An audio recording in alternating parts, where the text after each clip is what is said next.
at christopherhole.com, and welcome to this short podcast where we're going to be answering the question, or at least going towards answering the question, is chocolate healthy? This is something that I get asked on a regular basis during workshops, during training sessions, and there's a few things that people need to understand before they go running for their next chocolate bar.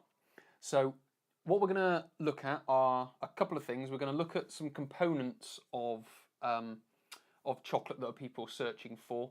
We're also going to look at some other food sources just to bring it into a little bit more of a perspective. And then we're going to look back at chocolate specifically and some of the things that we need to consider regarding is the chocolate that we're eating healthy for us. Before we get into that, I just quickly want to say, please come along and like and follow on Facebook. If you go onto Google, type in Christopher Hole Training, or even if you go onto Facebook, type in Christopher Hole Training. Drop us a like on there. Go to Twitter at Christopher Hole. Drop a follow on there. That would be great. It'd be great to see you, great to hear from you, great to answer any of your questions. Or you can come along to the website, go to christopherhole.com/join, and sign up to our monthly newsletter, where we have a theme for each month, where we have at least 5 dedicated videos, all on one subject, so you can hopefully learn a bit more about that subject, gain more knowledge, and then take action based on that knowledge. So back to what we are talking about in this podcast, and that is chocolate healthy? So when we get asked, or when I get asked that question about chocolate, there's a few things that we need to bring into perspective and I guess into our realm of knowledge before we can go about eating our next chocolate bar.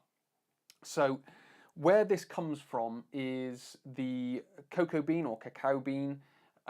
It contains, let's start with 2 compounds. One is flavonoids and one is plant sterols. So that's the compounds that people are talking about when they talk about chocolate being healthy.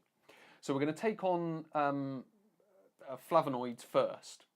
So a subclass of flavonoids are these things called flavonols. And this is what they tend to see or tend to find in chocolate. Now, they aren't just in chocolate. They're in apples, cranberries, purple grapes, some teas, obviously chocolate, or I should say the beans of the chocolate, not the actual chocolate bar necessarily, but cereals, beans, spices, and nuts. So they're not just in chocolate. So first of all, to bring it into perspective, chocolate doesn't necessarily hold the secret to your health.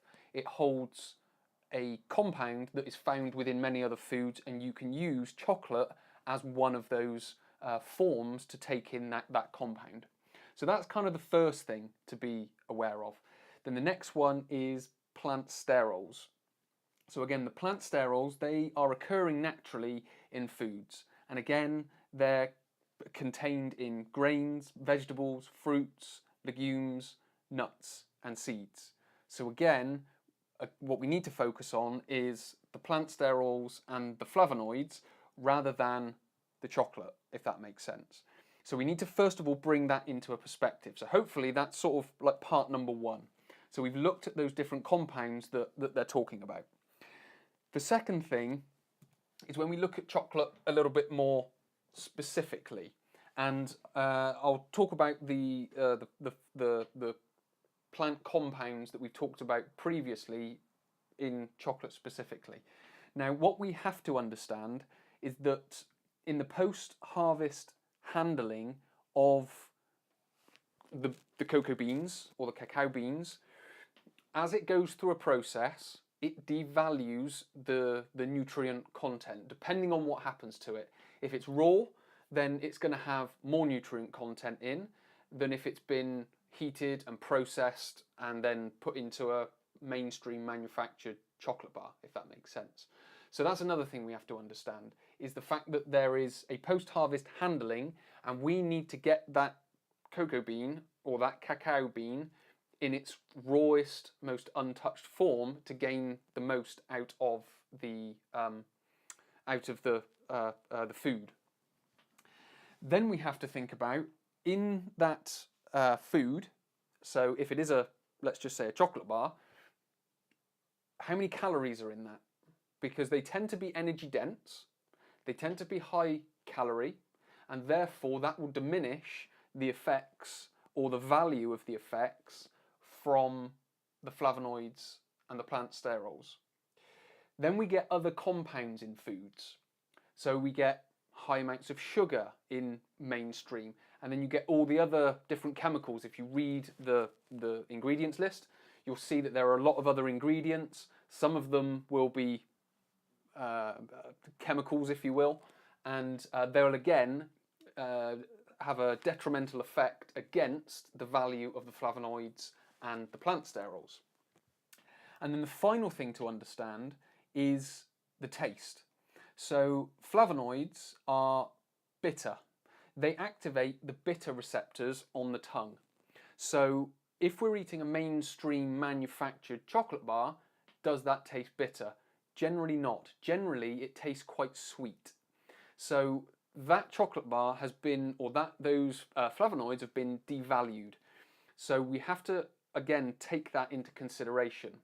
So what we are then left with is dark chocolate. Now dark chocolate is notoriously has a bitter taste. So that dark chocolate is going to have more of a flavonoid value. Therefore, depending on how it's been handled, depending on how it's been processed and brought to market, will depend then on how many flavonoids are contained within it, and then again, how your body will be able to extract that from the food and then use it.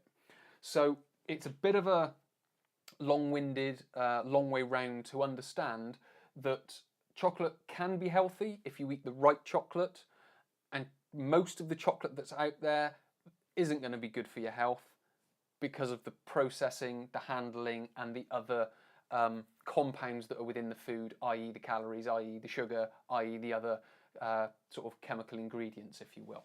So hopefully that's been helpful. Hopefully it's brought a bit more context around, is chocolate healthy? In general, no. In certain specific foods, yes. But what we have to be able to do is make sure we can identify those foods or those, let's just say, unhealthier chocolates from the more healthy chocolates.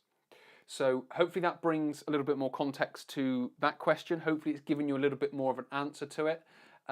Again, please come along onto social media, onto Facebook, come to Christopher Hole Training, click like, I'll be answering more questions there. Go to Twitter at Christopher Hole. Again, love to have any questions, please click like, or come to the website where you can join the monthly newsletter at www.christopherhole.com/join. So many thanks for listening. I will speak to you in the next podcast.